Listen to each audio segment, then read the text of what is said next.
Welcome to the Banker Lamp. Please enjoy the video. You open Ahrefs and immediately use Site Explorer on your target domain to capture live backlink data. You need proper access and a clean domain entry. Once done, trigger a fresh crawl so results aren't stale.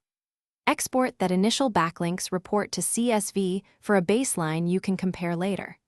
This step establishes what exists now, so you can prioritize outreach and disavow decisions. Make sure to save the export with a clear file name and date for versioning.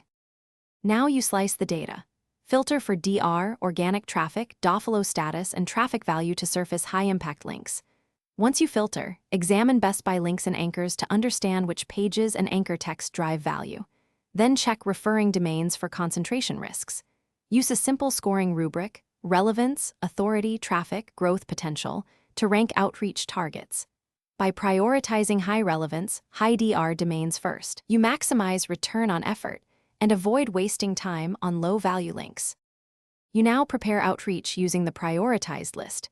Export, personalize each pitch, and log contact attempts in your CRM. Once live, monitor backlinks weekly and set Ahrefs alerts for new or lost links so you catch changes fast. If you see a sudden spike or a toxic profile, investigate immediately and, if necessary, prepare a disavow file. Document every action and follow up with the site owner before disavowing. This ensures recovery and preserves link equity while keeping you in control. Thanks for watching. If this was helpful, leave a like and consider subscribing. See you next time.